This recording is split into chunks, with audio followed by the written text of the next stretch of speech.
So welcome to Never Winter Ever. আমি এর মধ্যে আছি Tallinn, Estonia. Northern Europe along the Baltic Sea. Tallinn, the capital city of Estonia, population of over 1.3 million. 50% of Estonia is covered by forest. Berlin থেকে তাল্লিনের flight ছিল total 3 ঘন্টা। সেটা শেষ করে পরের দিন সকালে আমি চলে যাই পাল্টিজামো মার্কেট। সেখানে আমি আমার ব্রেকফাস্ট করি। এটা হচ্ছে এখানকার সবচেয়ে বড় মার্কেট। পরে সেখান থেকে আমি এখানকার সবচেয়ে জনপ্রিয় ক্যাসেলে চলে যাই। এখন আমি যে প্লেসটাতে আছি এই প্লেসটার নাম হচ্ছে কিক ইন দ্য কক। ইংরেজিতে যেরকম শোনা যায়, এস্তোনিয়ান ভাষায় সেরকম কিনা আমি জানি না। বর্তমানে একটা মিউজিয়াম, তো এই মিউজিয়ামের ভেতরে মধ্যযুগে যেসব কামান বা অস্ত্র দিয়ে যুদ্ধ হতো সেই জিনিসগুলো রাখা আছে। এটা বর্তমানে একটা মিউজিয়ামের মতো। ক্যাসেলের ভেতরের সিঁড়িগুলো অনেক সরু, আর সেটা পুরো অ্যাডভেঞ্চারাস ফিল দিয়েছে, একদম মুভিতে যেরকম দেখা যায় সেরকম।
এটা হচ্ছে সেই জায়গা যেখানে হচ্ছে গিয়ে সৈনিকরা এখানে হচ্ছে তাদের শহর পাহারা দিত। এটা হচ্ছে গিয়ে ওয়াচ টাওয়ার। সো তো তখন হচ্ছে গিয়ে রাশিয়ানরা এটা ধ্বংস করে দিয়েছিল।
এটা হচ্ছে গিয়ে এস্তোনিয়ার সবচাইতে শক্তিশালী দুর্গ ছিল মধ্যযুগে, আর রাশিয়ানরা পরে এটা ধ্বংস করে দিয়েছিল।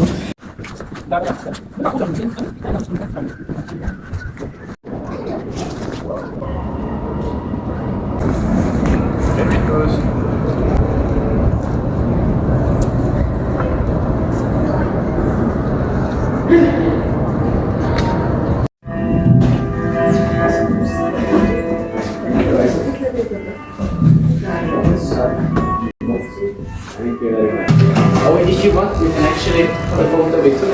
You can actually add it to the review. Okay.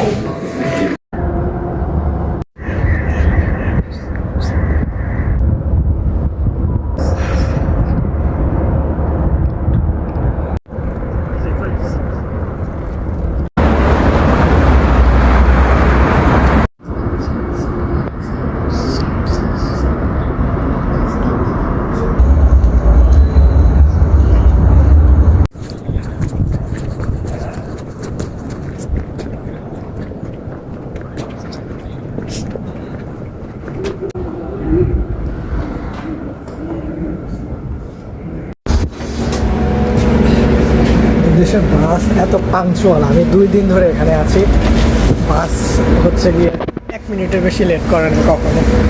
আরেকটা মজার ব্যাপার হচ্ছে এই দেশের মানুষ এত শান্তিপূর্ণ যে আমি 2 দিনে কোনো পুলিশ দেখি নাই, যদি এটা হচ্ছে গিয়ে একটা দেশের রাজধানী। তো এই দেশটা খুবই নিরাপদ বলাও চলে।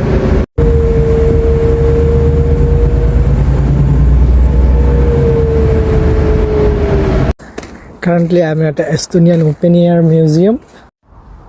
তো এই বাড়িগুলো হচ্ছে একদম কুড়ে ঘরের মতো, ভিতরে কি যে আছে এগুলা।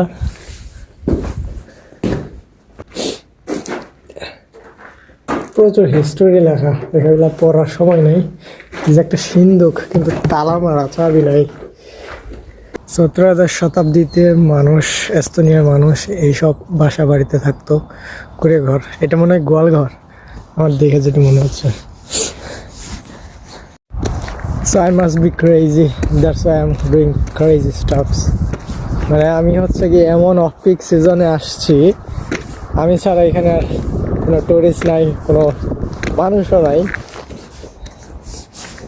Being alone mostly horrible, but it makes you do some crazy stuffs as well, because it leads you to some sort of psychological disorder.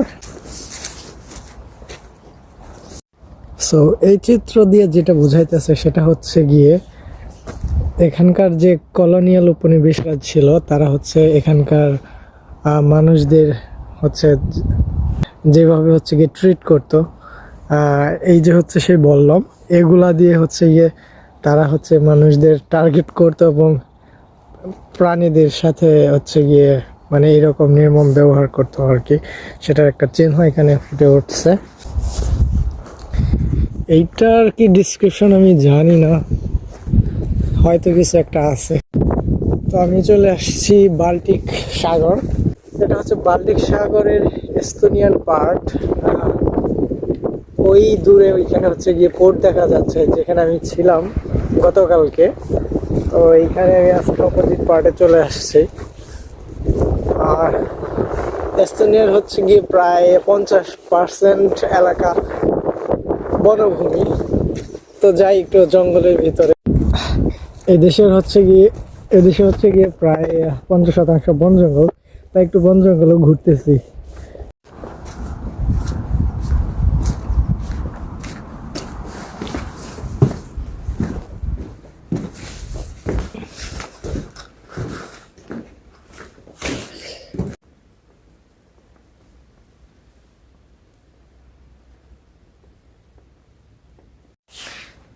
So এই জায়গাগুলোতে 1400 বছর আগে মানুষ থাকতো। তো এখন 1400 বছর ধরে এই জায়গায় কোনো মানুষজন থাকে না। তো এটা কি গোয়ালঘর ছিল নাকি বাসা, মানে মানুষজন থাকতাম বুঝতেছি না। মনে হয় যে রান্নাঘরের মতো ছিল, কারণ খড়গুটা রাখা আছে। আর এইখানে হচ্ছে গিয়ে মনে হয় যে এটা খাবার রুম ছিল, এখানে খাবার টেবিলও আছে। আর এখানে আবার কি, হ্যাঁ এটা মনে হয় রান্নাঘর ছিল, কারণ এখানে খাবার টেবিল সব কিছুই আছে।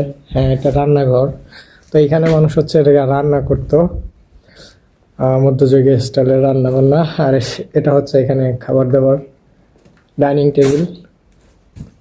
আমি সব খেয়ে ফেলছি, তো এখানে বসে খাওয়ার মতো কিছু নাই।